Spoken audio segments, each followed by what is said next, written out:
माफ करा महाराज, माफ करा. तुमच्या पुतळ्याच्या अवस्थेला आम्हीच कारणीभूत आहोत. महाराज, आम्ही यांच्या मोठ्या मोठ्या घोषणा आणि आश्वासनांना बळी पडलो. आम्हाला माती आणि सोन्यातला फरकच कळला नाही. महाराज, तुम्ही उभारलेल्या गड किल्ल्याचा आजही प्रत्येक दगड शाबूत आहे, पण भ्रष्ट युतीने उभारलेला पुतळा 8 महिनेही टिकला नाही.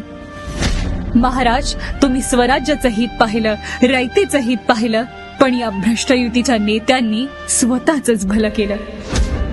महाराज, आम्हीच दोषी आहोत, कारण आम्ही तुमच्या पुतळ्याच्या बाबतीत नेते म्हणून यांच्यावर भरोसा टाकला, पण यांनी कमिशनसाठी लाडका कॉन्ट्रॅक्टरच गाठला.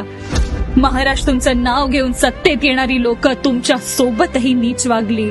घात झाला महाराज, घात झाला. इथेच आमच्या वेड्या भावनेचा घात झाला. तुमच्या पुतळ्यामध्येही यांनी टक्केवारीचाच डाव केला. पुतळा निर्मितीला 2 वर्ष लागतात, पण निवडणुकीच्या तोंडावर या पेशव्यांच्या वंशजांनी 3-4 महिन्यात घाईत पुतळा निर्माण केला.